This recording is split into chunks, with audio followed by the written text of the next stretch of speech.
Well, it was a long weekend after Indiana fell to Ohio State in Columbus 38-15, but man, we're still asking ourselves, what happened?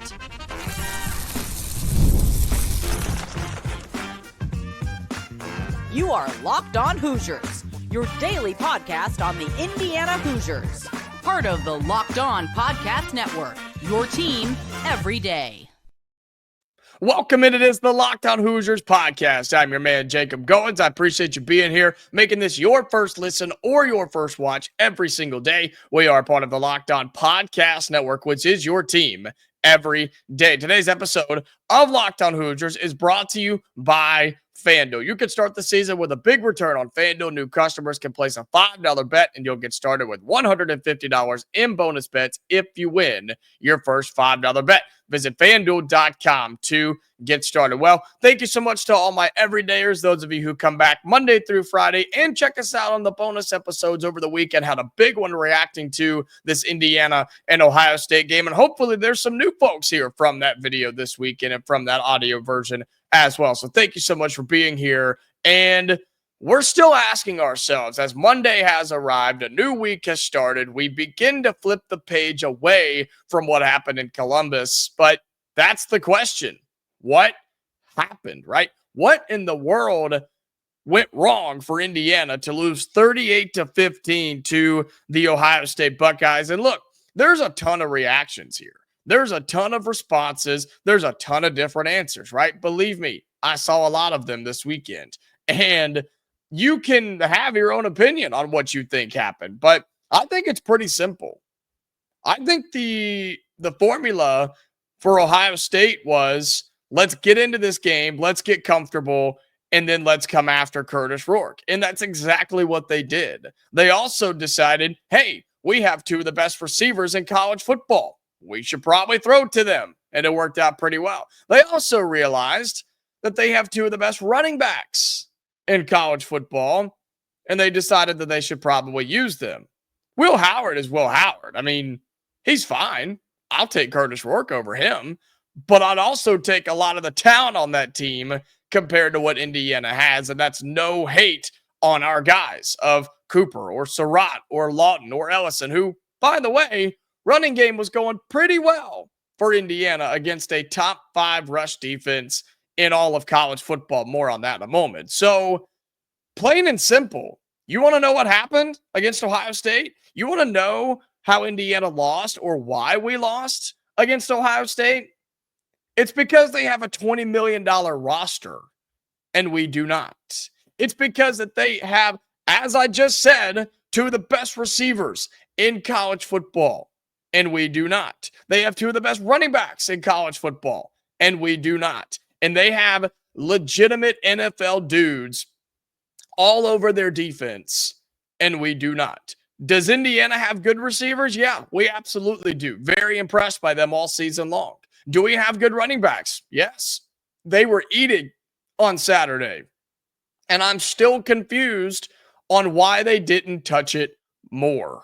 Again, more on that in a moment. Do we have dudes on the defensive side of the football that could play at the next level? You better believe it. We do. Guys like D'Angelo Pons or Aiden Fisher, those types of guys are good enough to play at the next level. But the problem still remains, as it has been for a long, long time. Even though Indiana's starting roster, their starting rotation, even the 2 deep is really good and better than it's been maybe ever, you still don't have the Jimmies and Joes 3, 4, 5 deep that Ohio State does, that other programs like Ohio State do. And look, when you pay $20 million for your roster, it better be good. And they're absolutely good. They're really, really good. And that's why they are still alive, and they're one of the favorites to go and win the national championship. And I think the place you could see that the most was their defensive line versus our offensive line. And our offensive line has been really good all year, right? It's been really, really good all season long. We've given them a ton of love on here. I know a ton of you Indiana fans who have shown them the love that they deserve because they are one of the main reasons that Curtis Rourke has put up the Heisman-like numbers that he has going into the Ohio State game, as I almost knocked my microphone over. They are the reason that he is almost, or that he was putting up Heisman-like numbers before the Ohio State game. I think it's fair to say we're probably done with that conversation because of what the Buckeyes did defensively, right? They rushed for that first drive. Indiana went right down the field and scored. And then they brought a ton of pressure and got after him time and time and time again. And with the shifts and the changes on our offensive line, we just didn't have a chance. But I still don't understand why we didn't run the football more. Look at some of these stats. Tyson Lawton, 15 carries, 79 yards, had both of our touchdowns. Justice Ellison, 17 yards, 16 carries, 62 yards. Right? Lawton averaged 5 yards a carry, Ellison 3.5 yards a carry. So why did we not run it more? And I understand you got later in the game and you felt that you had to throw the ball. We tried to catch up. We tried to get it all back in one play. And that wasn't going to be possible with the deficit that we were in, right? But you could see clearly we were making some hay running the football. I mean, there were big gaps where we were getting 5, 6, 7 yards a carry, and then we just gave up on that. And I hate that that's what happened, but you go in a deficit, you feel like you have to throw the ball, and then that's when Ohio State just teed off on us, and they got home. And so do I think Indiana got fully flat-out coached in this game? No, I don't. I think Curt Cignetti's still a really good coach. I think this is still a really good staff. And I don't think one loss against a top 5 team on the road changes my opinion on that.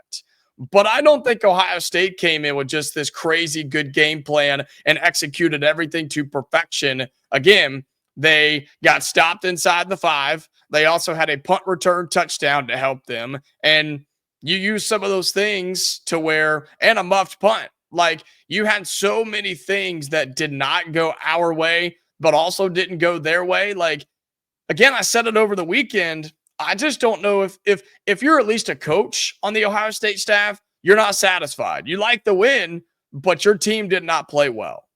They didn't. They did not play well. And if you play that way several more times, you will not win a national championship if you're Ohio State. But you should be happy with the win because it is a big win for Ohio State to get a top 5 win over Indiana.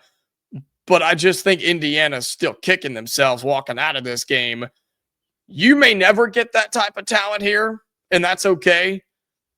But you still have to play better than you did to give yourself a chance. But plain and simple, they're more talented. And it showed on Saturday when Ohio State beat your Indiana Hoosiers 38-15. But the good news is Indiana was not the only one that lost this weekend. Chaos ensued over the weekend in college football, and the Hoosiers may very well be alive. We'll talk about that coming up next on Locked on Hoosiers. Today's episode of Locked on Hoosiers is brought to you by FanDuel. Get ready to tackle the NFL action with FanDuel, America's #1 sportsbook. Because right now, new customers can bet $5, get $150 in bonus bets if you win. The FanDuel Sportsbook app gives you everything you need to place live bets on the NFL all in one place. Did you bet on the Eagles last night? Did you bet on Saquon Barkley last night? 255 yards in an NFL game is absurd, a career high, but you're not happy if you played him in fantasy. But that's a different conversation. You could have won yourself some money on FanDuel last night, even placing live bets on Saquon Barkley if you would have joined FanDuel.com. So when you get a hunch in the middle of the game, maybe you knew Saquon was going to go off. I don't know. You can check out the stats, play-by-play, and so much more on the same page where you place your bets. So just visit FanDuel.com to join today. You'll get started with $150 in bonus bets if you win your first $5 bet. That's FanDuel.com. Never waste a hunch and make every moment more with FanDuel, an official sportsbook partner of the NFL. Welcome back into Locked on Hoosiers. Thank you so much for being here. And again, shout out to all of my everydayers who come back Monday through Friday, 5 days a week. Those of you on audio, those of you on the video side on YouTube, thank you so much for being a really good supporter of this show, which has grown tremendously. Thanks a lot to, yes, the football team, but also thanks to you just for being a part of it and being an everydayer. Those of you on the audio side, be sure you're following us, subscribing to us if you can, and have those notifications turned on so you don't miss episodes like we put out on Saturday. And if you did miss it, go check that out. Take a listen to that as well. And for those of you on YouTube, be sure you like this video. You comment your thoughts down below. Have you changed what you thought about the game on Saturday as Indiana falls to Ohio State? And then be sure that you are subscribed to the channel. And as I mentioned, Indiana may have lost this weekend. And there were people that said if Indiana lost, they were done in the college football playoff. There were people saying that Indiana was alive whether they won or they lost. I don't know if I was in that category just yet, but I think since what happened this weekend, we may just be okay. Did you see what in the world happened around this crazy sport, right? Go back and look at just the top 25. Number 15, Texas A&M, lost. Number 19, Army, lost. Number 7, Alabama, lost. Number 9, Ole Miss, lost, right? Number 14, BYU, lost. Number 16, Colorado, lost. I mean, there's just all sorts of upsets going on. And don't be fooled, right? Don't be fooled. Iowa State at 22 had to squeak by Utah, right? You had SMU, who took care of business against Virginia. Boise State had to squeeze by Wyoming. All right, don't be fooled there. Notre Dame was the one that beat Army, of course. Penn State squeaked by Minnesota. I'm still not convinced that Penn State's a good football team. Give me the Nittany Lions right now if I'm Indiana. Are you kidding me? Let us play them in the playoff, please. We'll go to Happy Valley. I don't care. Give me Penn State. I just don't think they're a good team. I really don't. Texas struggled with Kentucky, and then, of course, Oregon was off this weekend. So you had 5 or 6 teams go down this weekend that directly impact what's going to happen for Indiana in terms of the college football playoff. And where are we going to end up? I don't really know. I honestly have no idea because it's pretty much impossible to predict what they're going to be doing because they sit behind a closed door and you know, enjoy each other's company, I guess. And then they scramble, they put something together, and then they don't have to defend it. So I don't know. There have been other teams this year like Penn State, Notre Dame, those types of squads who have not been punished for losses. They have not been punished for losing football games like other teams have. Now, if you lose 2, 3, 4 times, yeah, that's different. But tell me the one-loss teams in college football right now. Show me the teams who have a single loss in the country. You ready? Ohio State, Texas, Penn State, Notre Dame, Miami, SMU, Indiana, Boise State, and Army. But Army lost, so now they're probably done. But all those other teams I just named off only have one loss, and yet they're still in the top 10. So why should Indiana be punished any harder than those teams? Especially Notre Dame, who apparently we've just forgotten that they lost to Northern Illinois. Are we just going to forgive that because they've won a few games? We shouldn't, but we do.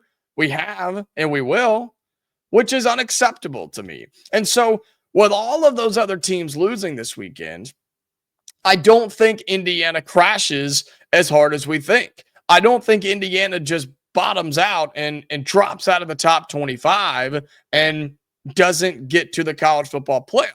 We still have work to do, and there's no doubt about it. We still have work to do with rivalry weekend and Purdue coming to town. Under the lights, by the way, in case you missed that. It's going to be a night game here in Bloomington, so looking forward to that. But you still have to win that game. You lose to Purdue, the worst team in college football, yeah, you're done. And we should be done. We should raise hell if that happens, but I don't think it does. But you still have to win that.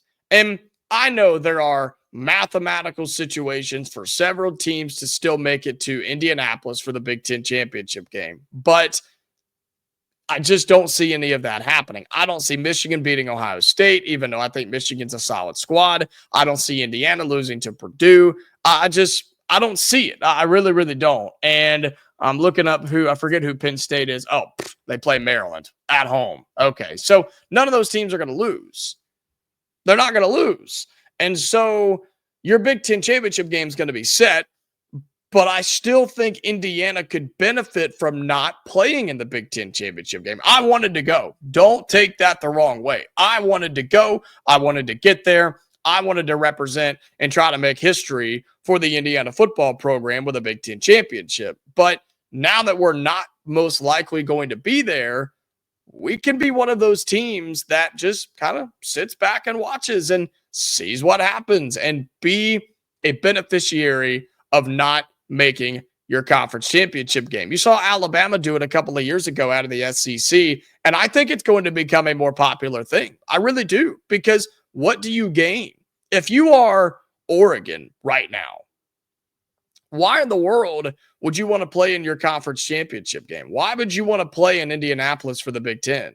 Why? You have no reason to do that other than the automatic bye in the college football playoff. But the way that I look at it is, if you don't play in the Big Ten championship, okay, you don't get the automatic bye, but you get a first-round playoff game at home. I think I would take a first-round playoff game in Eugene versus a neutral site game in Indianapolis. That means nothing. That's just kind of where I stand on that whole thing. And so while Indiana may not get to host because you're not in the driver's seat situation, you still don't have to play the extra game. And with everything that happened with Ole Miss and Bama and A&M behind you and teams like that losing, right? Teams like that losing, I think you're going to be okay. I really, really do. I still think when the rankings come out tomorrow, I think you're still a top 10 team. AP poll came out. We're still 10th in the AP poll. So I think you're still a top 10 team. Of course, the rankings don't reflect the bracket, and the bracket doesn't reflect the rankings, which may be the dumbest thing I've ever seen. But I do think we're still a playoff team. I still think we're in the 12-team bracket playoff of the College Football Playoff Committee. I just think we will be, because I don't think they're going to punish us for one loss on the road, top 5 against Ohio State. I don't think we should be punished as hard, right? You should be punished for losing, yes. But you shouldn't be punished hard. I mean, you shouldn't be sacrificed for losing that game. Penn State wasn't. Penn State didn't get sacrificed for it, did they? No, they didn't. So Indiana shouldn't either. I think that's what's going to happen. And I think the chaos this weekend around college football really, really did help Indiana, since we could not get over the Ohio State Buckeyes. All right, coming up in our final segment on Locked On Hoosiers, want to talk a little bit of basketball. The UNC Greensboro game. Didn't have a chance to talk about that with all the craziness of the college football matchup this weekend. So what in the heck happened? Indiana wins, but man, it wasn't pretty. And Mike Woodson, let us know about it. We'll have that coming up for you in our final segment on Locked On Hoosiers. Today's episode of Locked On Hoosiers is brought to you by Game Time. Game Time, it's my go-to ticketing app. I tell you all the time, and I truly do mean it. For sports, music, comedy, theater, you name it, and they've got it. It's just flat out the best. I mean, it's got the best prices, best selection, best customer service. It's got the lowest price guarantee. You can see the views from your seat. I mean, it's a no-brainer to use Game Time. And when I tell you, I'm not joking. When I have deleted every other ticketing app off my phone, I have. Game Time's the only one that I use because it's the best and nobody else really compares. You have your Game Time Picks feature, which is new right now, where it filters out the fluff to show you only the incredible deals on great seats, so you don't have to waste time searching through thousands of tickets. It's going to show you 10 or 15 selections. You choose from those and you move on. And they're all in pricing, right? When you toggle this feature, it's going to show your total upfront with no surprise fees at checkout. Take the guesswork out of buying tickets with Game Time Picks. Download the Game Time app, create an account, and use the code LOCKEDONCOLLEGE for $20 off your first purchase. Terms apply. Again, create an account and redeem the code LOCKEDONCOLLEGE for $20 off. Download Game Time today. What time is it? It's game time. All right, final segment here on Locked On Hoosiers. Again, appreciate you being here and being a part of the Locked On Hoosiers family, Locked On Hoosiers community. And if you're looking for something else to watch, something else to listen to, something else to get you through the workday or maybe the drive home, drive to work, whatever the case may be, we have a couple of other big-time shows on the Locked On Podcast Network that you need to be a part of. Locked On College Basketball with Isaac and Andy. They do a fantastic job. And Locked On College Football with Spencer McLaughlin. He cheers for a team that wears green and yellow. So we're not huge fans of him, but we're huge fans of this show. So go check him out. And I'm just kidding. Spencer's fantastic. So go check them out. Locked On College Football, Locked On College Basketball, and be sure you tell them that Jacob Goins from Locked On Hoosiers sent you. Okay.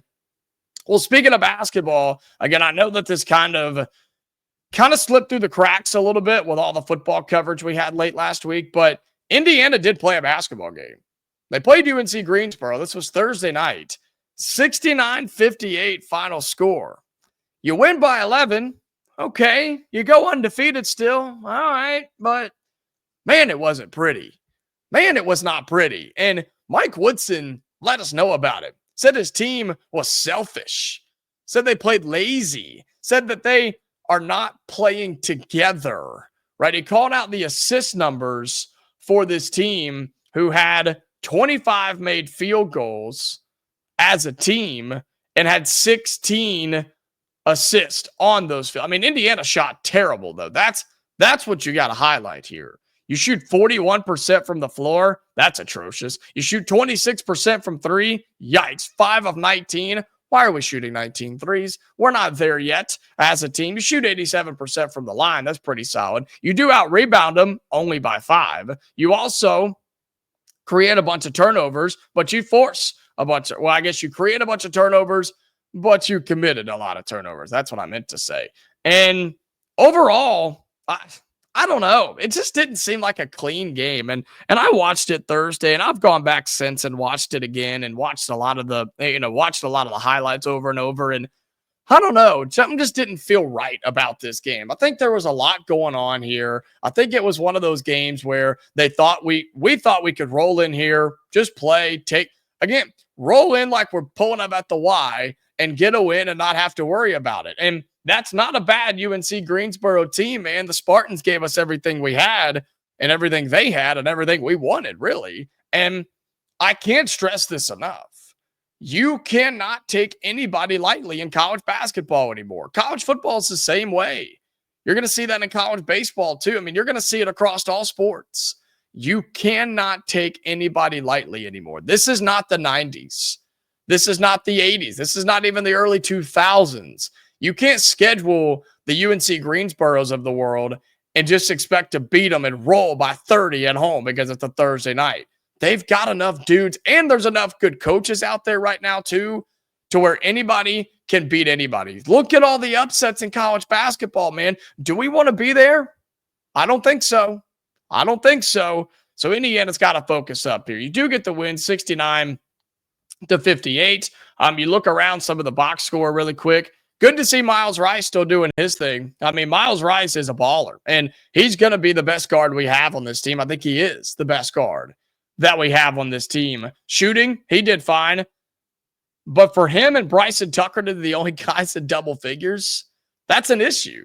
That's a big-time problem. Only scoring 69 points against that team, that's not okay. I think it comes down to shooting, poor execution, and poor offensive sets, and as Woodson said, playing selfish basketball. But it is good to see Bryson Tucker get 14 points in 25 minutes of action. So he's starting to pick up his minutes here as the season rolls on. But Malik Renew, Mackenzie Mgbako, and Umar Ballo all with 9 points each.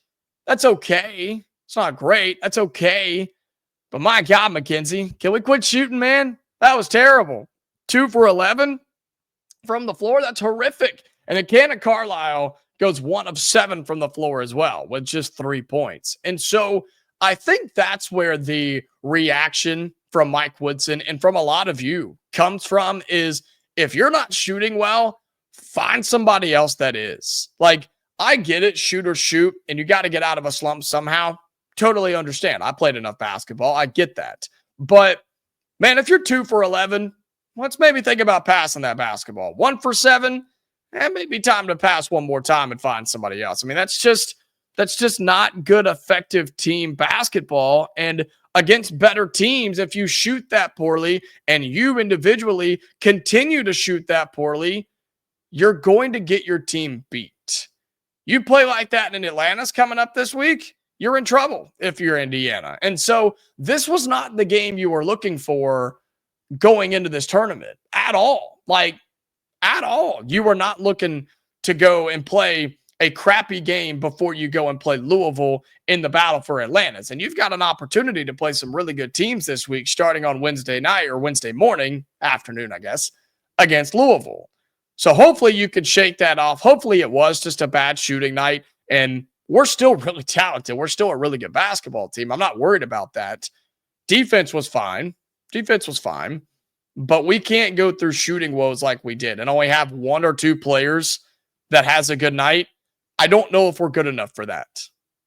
I don't know if we're good enough to overcome that, especially when your 3 big men have bad nights. That can't happen between Balo, Renew, and Mgbako. You cannot have them be ineffective in a basketball game. You can't do it in Atlantis. You can't do it in the Big Ten because you will not make it to March if you play that way. But really excited to see Indiana. We're still a top 20 team. We're still undefeated. Not a lot of teams can say that. And we start with Louisville on Wednesday. More to come on that throughout the week. We got more football reactions, more basketball previews for what is Feast Week, right? Thanksgiving week. Crazy that it's here. And I love Feast Week. There's going to be a lot of great college basketball. We need to kind of catch up on all that a little bit too. We'll have that for you throughout the week, plus more football reactions, college football playoff. Where the heck does Indiana go? I don't know. We're going to have more discussions about that on tomorrow's show. Thank you so much for being here, as that is going to do it for today's episode